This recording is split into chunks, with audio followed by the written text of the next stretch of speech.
Les podcasts du Figaro. C'est difficile de prendre son téléphone, qu'on soit sur un chat ou qu'on soit sur un appel, et de dire « je vais mal » et je sais même plus quoi faire tellement je ne vais pas bien.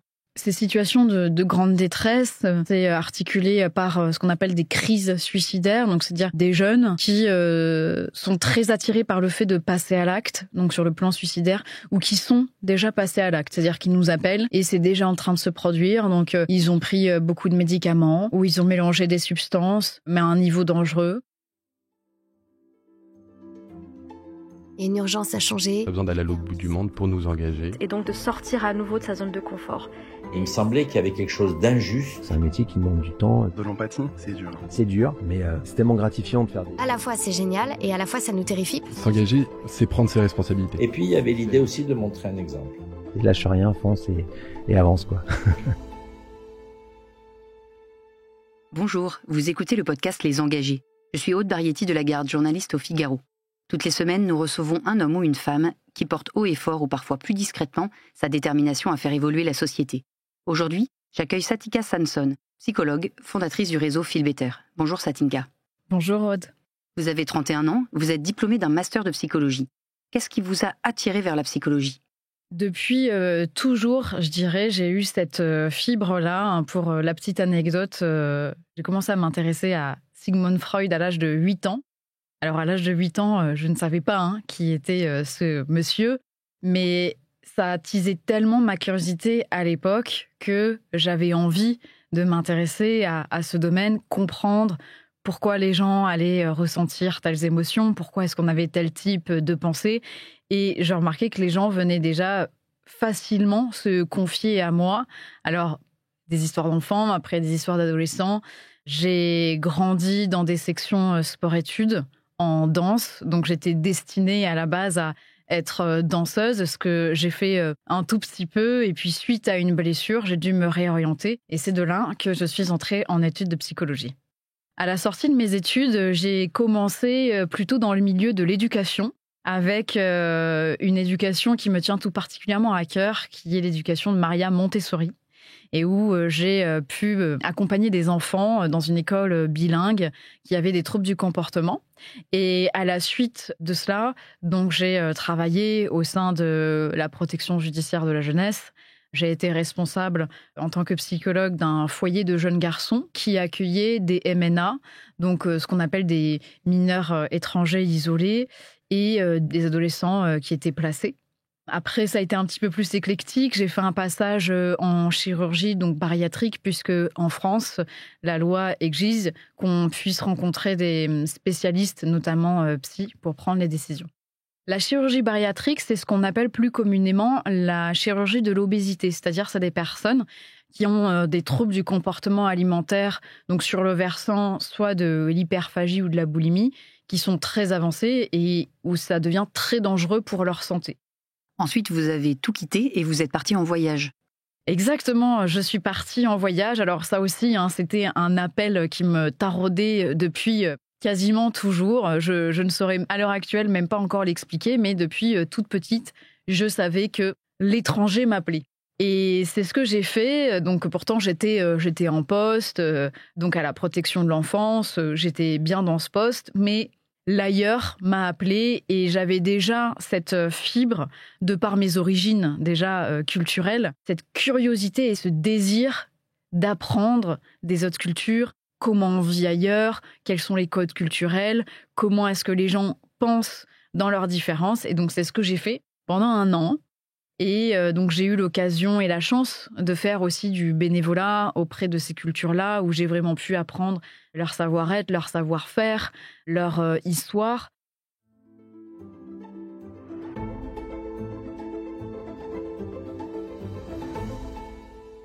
Vous êtes devenue écoutante au Fil Santé Jeunes. Est-ce que vous pouvez nous parler un petit peu de cette association ? C'est un dispositif qui a plus de 25 ans à ce jour, et qui est effectivement destiné aux 12-25 ans, donc aux adolescents et aux jeunes adultes. Le numéro, c'est le 0800 235 236. C'est un numéro qui est gratuit, qui est anonyme, qui est confidentiel et qui est disponible 7 jours sur 7, de 9h à 23h, sans interruption. y compris les jours fériés. C'est-à-dire que Fil Santé Jeune est ouvert, par exemple, tous les vacances d'été, le 25 décembre, le 24 décembre, le 1er janvier au Nouvel An, tout le temps. Vous êtes resté 6 ans et demi au Fil Santé Jeune. Est-ce que vous avez constaté des évolutions dans les préoccupations des jeunes qui vous appelaient, et notamment depuis le Covid ? Je pense que on peut tous et toutes s'accorder à dire qu'il y a eu un avant et après Covid. On l'a vu dans la population générale française. Ça a eu beaucoup aussi de révélations au niveau du public jeune. C'est-à-dire que avant, le public jeune, était un petit peu victime de ces clichés. Voilà, le mal-être de l'adolescence, la crise, le fait de vouloir un petit peu être dans les revendications. Or, le Covid a montré que non, il y avait des vraies sources de mal-être qui étaient tout à fait légitimes, qui n'étaient pas forcément que liées au fait que ce soit la jeunesse qui est parfois un petit peu compliquée à se vivre, qu'il pouvait y avoir des troubles, qu'il pouvait vraiment y avoir aussi des pathologies. Et ça a vraiment mis l'accent sur le fait qu'il y ait un manque d'accompagnement, un manque aussi de dispositifs. Il faut savoir que Fil Santé Jeune aujourd'hui, en France et en Outre-mer, puisqu'on a aussi beaucoup de jeunes qui nous appellent d'Outre-mer, malgré le décalage horaire. On est vraiment la première porte d'entrée vers laquelle ils peuvent se tourner parce que c'est une première écoute où ils vont tomber sur des professionnels. Donc, il y a des professionnels de santé majoritairement. Mais des psychologues, des psychiatres. Exactement. Mais aussi des éducateurs. Exactement. Des professionnels également sociaux, donc assistantes sociales, des conseillères conjugales et familiales, le type de profession qu'on retrouve dans les centres de santé sexuelle, anciennement planning familiaux. Et cette porte d'entrée-là, elle a été d'autant plus, je dirais, une bouteille d'oxygène pour ces jeunes, à la fois au moment du Covid et après, parce qu'ils se sont retrouvés face à des difficultés qu'ils n'avaient peut-être pas du tout comprises comme étant soit comme telles ou avec autant d'envergure et en ne sachant quoi en faire. Concrètement, quels sont les sujets les plus abordés par les jeunes qui appellent ou qui écrivent au Fil Santé Jeune ? Alors, le numéro 1 qui arrive tout le temps, c'est le mal-être. Le mal-être, c'est un terme un petit peu fourre-tout. Ce qu'on va entendre derrière le mal-être, c'est tout ce qui va être plutôt des états dépressifs, voire des dépressions. On va avoir beaucoup aussi de troubles anxieux, donc des attaques de panique à répétition, des crises d'angoisse, des anxiétés aussi au niveau de l'école, qui est très en lien, souvent malheureusement, avec les problématiques de violence scolaire. Et ce qu'on a, nous, énormément sur Fil Santé Jeune, qui est complètement sous-représenté, parce que c'est très difficile d'avoir des statistiques là-dessus, c'est les violences intrafamiliales et en particulier les violences sexuelles. Quel est votre rôle en tant qu'écoutant ? Une fois que vous accueillez la parole d'un jeune, son mal-être, qui devez-vous prévenir ? Qu'est-ce que vous dites aux jeunes ? On dit à ces jeunes qu'ils ont bien fait d'appeler, qu'ils sont légitimes d'appeler et qu'ils ont pris la bonne décision en sollicitant une aide extérieure et en particulier des professionnels. On va vraiment déjà valoriser cette première étape qui, pour beaucoup, est difficile. C'est difficile de prendre son téléphone, qu'on soit sur un chat ou qu'on soit sur un appel, et de dire « je vais mal ». Et je sais même plus quoi faire tellement je ne vais pas bien. Donc déjà, on les encourage et on les félicite de cette démarche. Ensuite, on va faire un petit peu un état des lieux, puisque nous, on ne propose pas de suivi. On est vraiment sur du one-shot dans notre appel. Donc on va essayer d'être vraiment assez exhaustif dans... comprendre toute la situation. Comprendre toute la situation. Ce que j'entends, oui, par faire un état des lieux, c'est est-ce qu'il arrive, en tout cas, à nous dire ce qui se passe plus exactement, avec qui, dans quel contexte, à quelle fréquence? Est-ce qu'il y a déjà eu des interlocuteurs dans la boucle pour essayer de lui venir en aide? Et une fois qu'on a fait un petit peu le tour de tout ça, nous, on a une base de données qui nous est extrêmement précieuse, une base de données interne qui répertorie toutes les structures de métropole et d'outre-mer. Donc ça va être les points accueil coups de jeunes, les CMP, les maisons des adolescents, les relais étudiants lycéens. On peut aussi orienter quand il y a des problématiques de violence, puisque donc, comme je le disais, on est très très sollicité par rapport aux violences sexuelles intrafamiliales, et où là aussi, nous, notre rôle, c'est d'alerter sur le fait que ces situations ne sont pas du tout supportables, qu'elles ne doivent plus se produire. Et donc, on va réfléchir à comment on peut accompagner le jeune dans sa mise sous protection.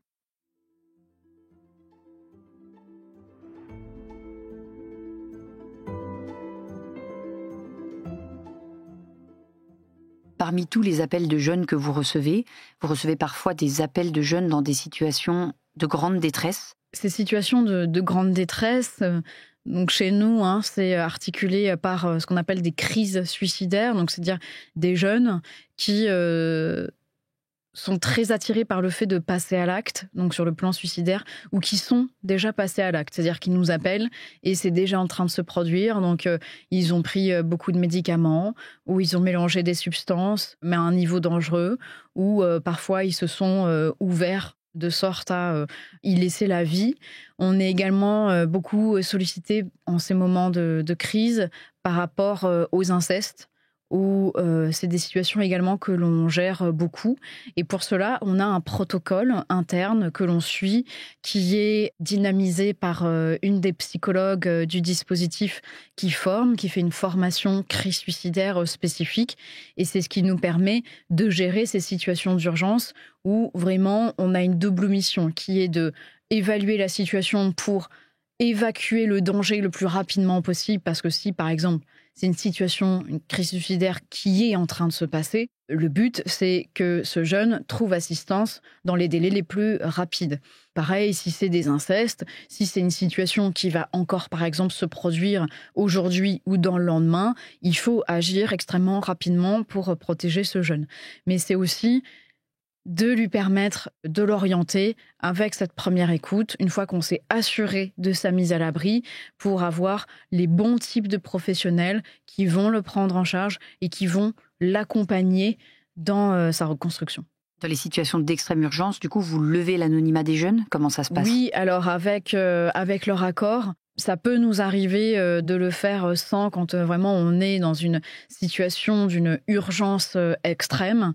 Mais nous, notre enjeu, c'est d'essayer de travailler avec le jeune à ce moment-là. Alors avec toujours ce caractère d'urgence, on ne va pas prendre tout notre temps, mais on rentre vraiment dans une négociation autour de la vie, de pourquoi il est absolument indispensable qu'il se raccroche à cette vie et que nous, en tant que professionnels, on ne peut pas rester sans agir. Quand on est écoutant comme ça et qu'on entend des jeunes pendant des heures et des heures raconter leur détresse, comment est-ce qu'on préserve sa propre santé mentale? C'est une excellente question. Déjà, en tant que professionnel, on est formé à ça. C'est un métier. On ne prend pas juste le téléphone. Oui, alors qu'est-ce qui se passe? Comment tu vas? Oui, c'est grave.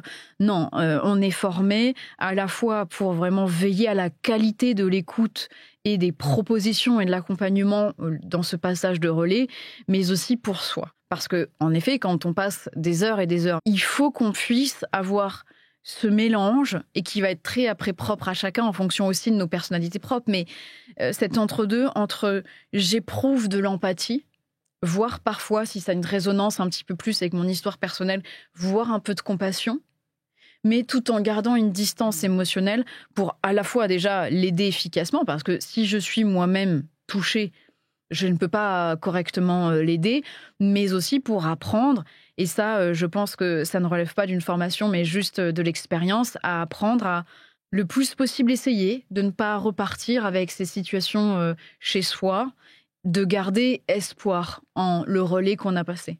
Le Premier ministre Michel Barnier a fait de la santé mentale une grande cause nationale pour 2025. Qu'en pensez-vous? Je pense qu'il était temps, qu'il était grand temps. Personnellement, je suis très heureuse qu'il ait pu avancer cette cause-là. Maintenant, pour être tout à fait transparente, j'attends de voir concrètement ce que ça va donner. Parce que porter une cause, évidemment, ça commence par là. Ce que l'on sait quand même, et encore une fois, depuis le Covid, c'est qu'il y a un problème au niveau de la capacité d'accompagnement, de l'accessibilité en matière d'accompagnement. Et je pense que c'est surtout ça, la cause santé mentale. C'est quelles sont, non pas les réponses, mais les dispositions et les solutions de manière concrète qui vont être mises en place, pas forcément pour les jeunes, mais pour l'ensemble de la population française.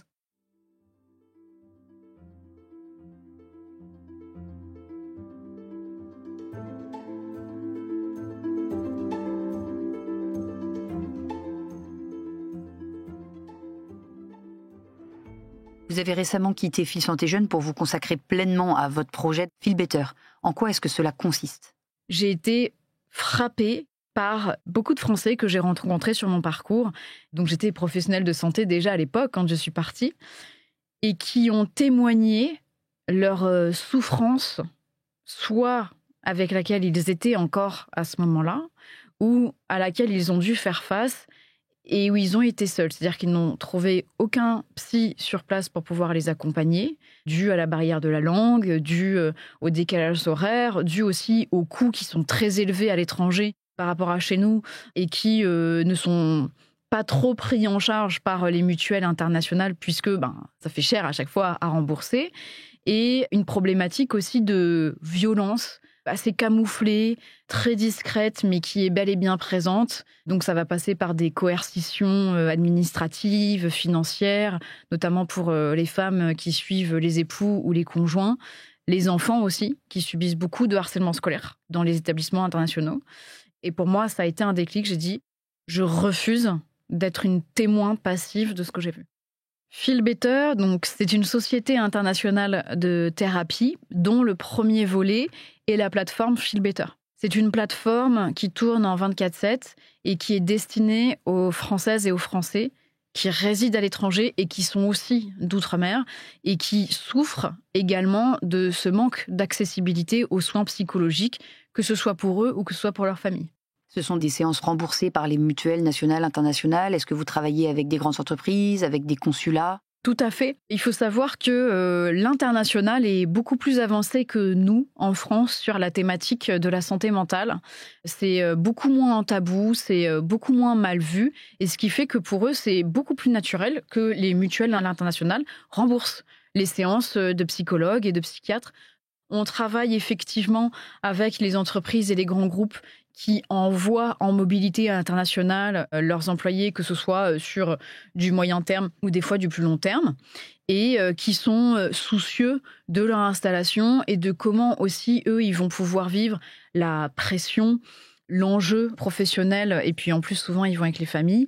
Et en effet, on se rapproche des ambassades et des consulats, à la fois pour amener cette solution. Alors, il faut savoir que les consulats et les ambassades sont particulièrement sollicités au niveau des problématiques de violence à l'étranger que j'évoquais au début, et ils sont dans une impasse. Il n'y a pas d'autre terme, ils sont dans une impasse, ils ne savent pas comment aider nos ressortissants qui se trouvent en difficulté, pareil à l'étranger. Donc, progressivement, on essaie de déployer notre aide pour venir en aide au plus grand nombre de ressortissants.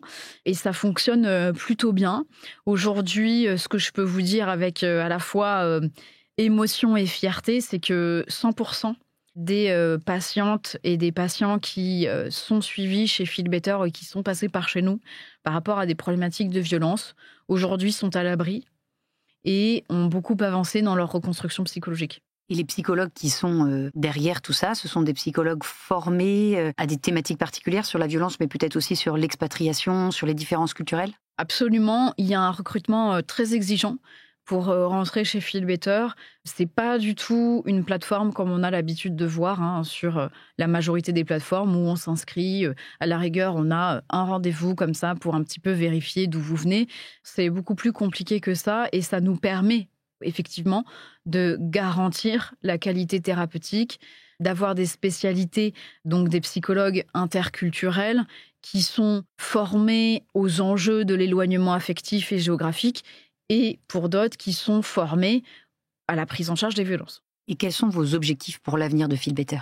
Toujours plus d'accessibilité et qu'on puisse être une référence claire dans l'esprit de ces Françaises et de ces Français qui sont à la fois éloignés de leur pays natal, mais qui ne devraient pas se sentir éloignés de notre politique de soins.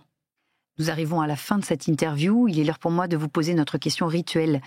Quelle est la personne dont vous admirez le plus l'engagement ? J'ai choisi Hannah Arendt pour votre podcast. C'est une autrice et une philosophe pour qui j'ai beaucoup d'admiration, à la fois pour le courage dont elle a fait preuve, la figure de féminisme, même si elle ne se revendiquait pas tant comme féministe, et pour être porteuse de vérité et de se légitimer de dire ces vérités, même quand personne ne veut les entendre. J'ai choisi une citation d'elle pour illustrer à la fois son travail et toute l'envergure qu'elle portait, cette Hannah Arendt. Le vent de la pensée peut empêcher des catastrophes. Merci Satinka. Merci Aude. Merci d'avoir écouté ce podcast. Je suis Aude Barietti de la Garde, journaliste au Figaro. Vous pouvez retrouver Les Engagés du Figaro sur Figaro Radio, le site du Figaro et toutes les plateformes d'écoute. À bientôt!